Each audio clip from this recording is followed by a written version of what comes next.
Estou contando a história do Evangelho como me foi revelado, escrito por Maria Valtorta, revelada Maria Valtorta. Hoje vou continuar contando essa história a partir do capítulo 88.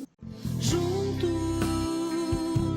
somos mais fortes. Para quem não está acompanhando desde o início, o link para acompanhar desde o início fica aí na descrição do vídeo, mas se você não necessariamente precisa acompanhar desde o início, porque todos os capítulos trazem ensinamentos muito incríveis e profundos. Então o capítulo 88 mostra, que Jesus, junto com alguns dos seus discípulos, como o João, Simão, Judas, Levi, que era um pastor, eles estão indo sentido Nazaré, mas a sentido Nazaré eles vão parar em Esdrelon, porque Jesus está indo atrás dos pastores, aqueles pastores que viram Jesus quando era recém-nascido.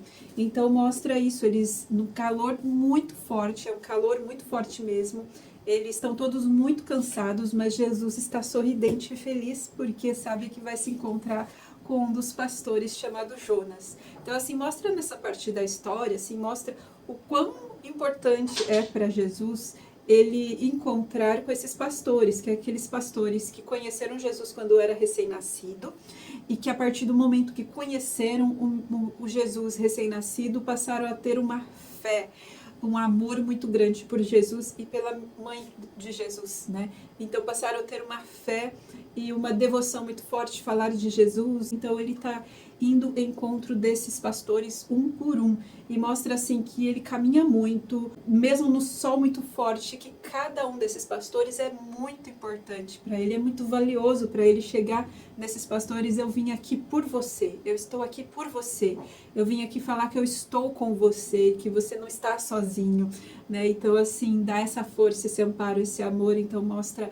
isso daí, por isso que desde do volume anterior a nesse, ele ainda está indo um por um, de encontro a todos os pastores que acabaram saindo, de Belém, porque eles foram muito rejeitados e excluídos aí em Belém, justamente por falar de Jesus.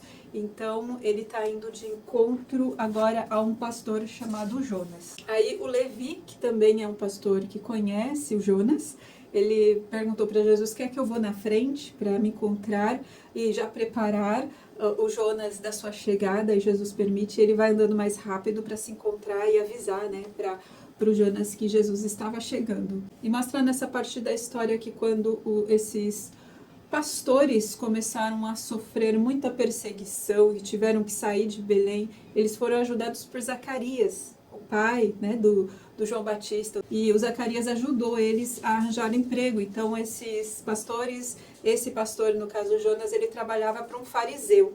E mostra aqui na história que esse fariseu, ele é cruel com os seus trabalhadores, que uma vez o Jonas não cuidou direito, não ficou a noite inteira acordado cuidando da plantação, foram ladrões e roubaram, alimento lá da plantação, e que esse fariseu espancou, torturou, bateu com ferro nas costas, e o Jonas é todo marcado, todo cheio de cicatriz de ser espancado por esse fariseu, que é o proprietário, como se fosse proprietário dele, Então mostra assim essa parte da história, o quanto que Jonas sofreu também nas mãos desse fariseu, uma espécie de escravidão mesmo. Aí enquanto o Levi vai lá se encontrar com Jonas, o João começa a conversar com Jesus, extrair conhecimentos de Jesus.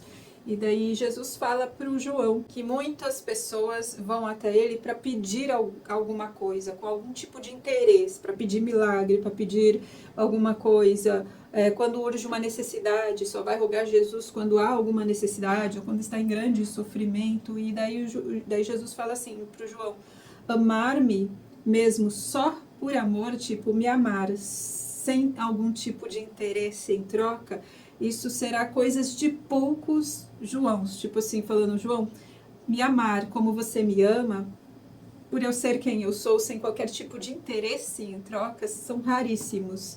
E daí Jesus fala assim: mas esses raríssimos Joãos, esses raríssimos que irão me amar, simplesmente sem qualquer tipo de interesse, esses são como sementes. Daí ele mostra assim um pé de milho e fala: esse milho que nasceu aí sozinho, nesse campo sozinho, ele era uma sementinha pequenininha que caiu no chão e nasceu dele muitas espigas de milho com muitas outras sementes que vão cair no chão e dar mais espigas de milho. Então ele está falando assim, que essas sementinhas, que desses pouquinhos que realmente amam Jesus, são devotos de Jesus e faz serviço por Jesus, por simplesmente amar Jesus sem interesse, são como essas sementes que vão dar muitas outras sementes.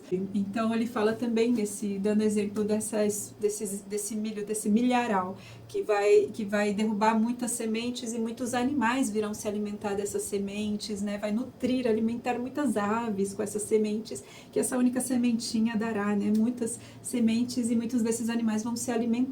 Muitos vão se alimentar e vão voar para longe porque são distraídos, porque são interesseiros, porque só queria comer, enfim. Mas ele falou que mas ainda que eles não saibam, esses que se alimentaram dessas sementinhas, aquele grão vai criar germes vitais no sangue deles e em seu espírito, e um dia eles voltarão, né? Quando estiverem prontos, sei lá, quando o caos bater a porta, né? Porque é assim que evolui a humanidade.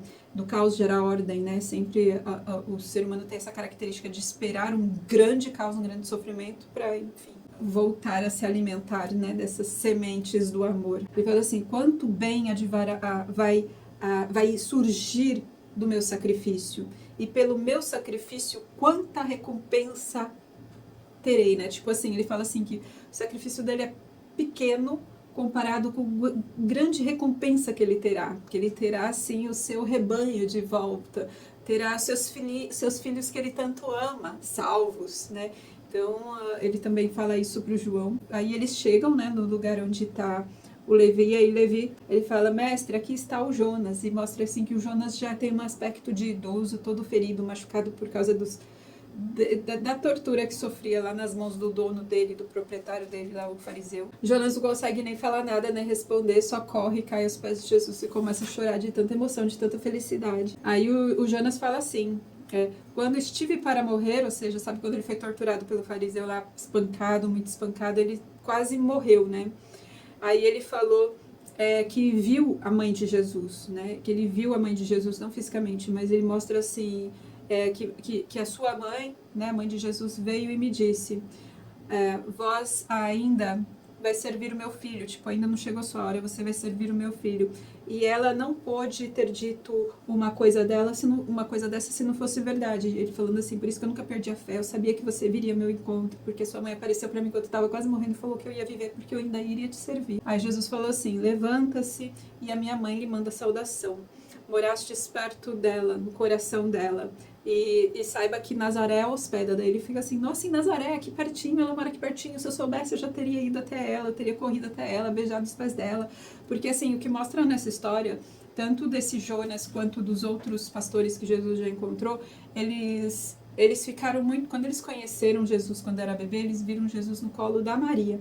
E eles ficaram admirados e extasiados, não só pela presença do menino Jesus, mas pela presença, como se Maria com Jesus no colo fosse uma coisa só, uma força só. Então, muito chamou a atenção, não só o bebê, mas a mãe do bebê Jesus também. Para eles foi uma força, uma presença muito forte na vida deles. Isso mostra o quanto eles consideram a mãe de Jesus, né? Não só Jesus, mas também tem a mãe de Jesus como uma fonte com muito respeito, com muito amor. Aí o Jonas pergunta para Jesus, por que você não se manifestou antes? Por que você não veio antes? Aí Jesus explicou assim, é preciso saber esperar com paciência o momento certo.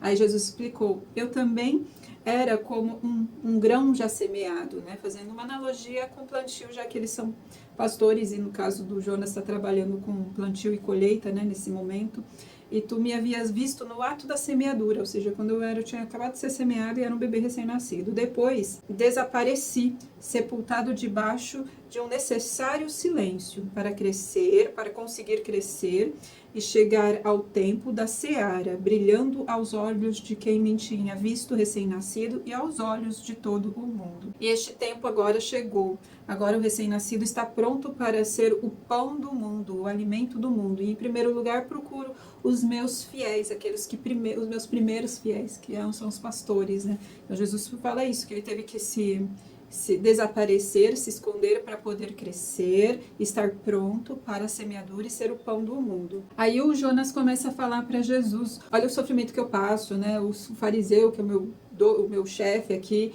ele me espanca, eu estou cheia de ferida, a forma como eu sou tratado, eu tenho que trabalhar muito, é muito sacrificante essa vida que eu estou, né? Tipo, esses fariseus gananciosos que nos maltratam, que nos tortura. Aí Jesus fala, você tem que aprender a ter misericórdia, perdoar e não ter raiva deles. Aí Jesus pergunta, Jonas, você quer me servir como os outros pastores me servem? Aí Jonas, claro que eu quero. Daí Jesus fala assim, então basta você continuar fiel a mim, de coração aberto e falando de mim, falando que eu estarei em Nazaré e Cafarnaum até tal tempo. Aí o Jonas fala, eu vou falar isso só quando os fariseus não estiverem por perto, porque uma vez eu falei de você perto do fariseu e eu fui espancado, né? Tipo assim, mas sempre que não tem nenhum fariseu por perto, eu sempre falo de que o Messias está entre nós, já nasceu, falo de quando eu te conheci, quando recém-nascido, falo da sua mãe, falo da experiência que tive, então eu sempre falo. E daí Jesus agradece. Aí Jesus fala para Jonas, né, que eu vim para reunir as ovelhas de Israel. Aí o Jonas fala assim, meu Senhor, encontrará muitos bodes, desconfia principalmente dos grandes de Israel. E daí Jesus fala para Jonas, não se preocupe, Jonas, esses bodes e os grandes de Israel não me farão nada de mal, enquanto ainda não chegar a hora. Aí o Jonas pergunta, me disseram também que você faz milagres de cura. Aí Jesus confirmou, sim, eu curo os doentes. Para os bons, o milagre é como um justo prêmio. Para os menos bons, é para impeli-los à verdadeira bondade. E para os maus, também, às vezes, para sacudi-los e persuadi-los de que eu sou o Messias e que Deus está em mim e comigo, né? O milagre é um dom e o dom é para os bons. Então agora ele fala assim que esse dom de fazer milagre é somente para aquele que é pura misericórdia. O dom do milagre vem a partir do poder da misericórdia. Então, aquele que é misericórdia, daí ele está falando dele mesmo, que é pura misericórdia, e vê como a natureza humana arca sobre uma pesada carga, sem poder ser removida, a não ser por algum acontecimento poderoso, então se recorre ao milagre. Então Jesus fala assim, que a humanidade, ela carrega uma pesada carga que não sabe como remover, né? O ser humano tem uma carga que não sabe como tirar aquela carga. E que essa carga só é removida com um grande acontecimento, né? Que é como eu já disse anteriormente, do caos gera ordem, é necessário às vezes um grande evento para liberar uma carga, uma resistência do ego, né? Do Satã que há dentro de nós, à evolução. E ele fala que os milagres atuam dessa forma, é como se fosse realmente um grande evento que libera uma carga pesada de karma negativo, talvez seja isso. E daí Jonas convida Jesus para dormir na casa dele. Jesus é uma casa muito simples, é como se fosse um barraquinho, não dá nem para chamar de casa.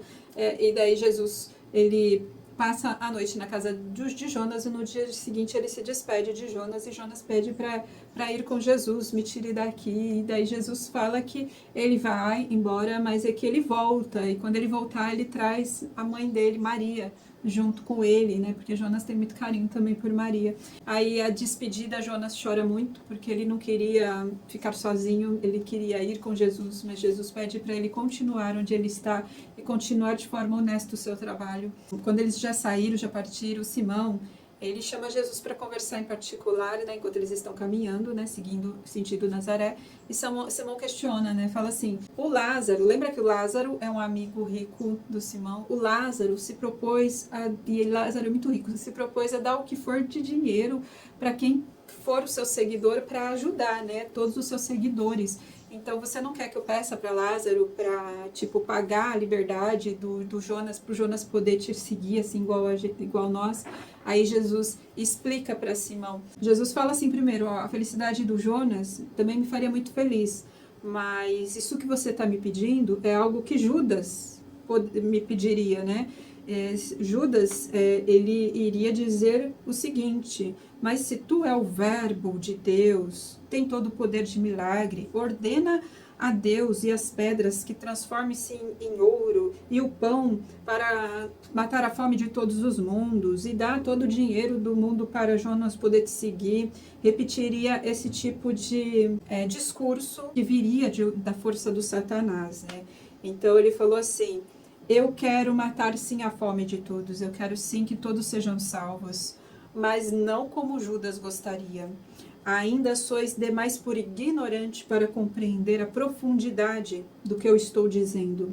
Se Deus fosse prover tudo a todos, cometeria um furto contra a tudo e a todos. Deus privaria da faculdade de praticarem a misericórdia, o perdão. Então, o que Jesus quer dizer, então, o que Jesus deixa a entender assim, é que Jonas precisa continuar naquela vida até ele aprender a ter misericórdia e perdão pelo fariseu que o tortura, que o maltrata. Então, ele é como se Jonas tivesse raiva ou mágoa desse seu chefe que lhe maltrata.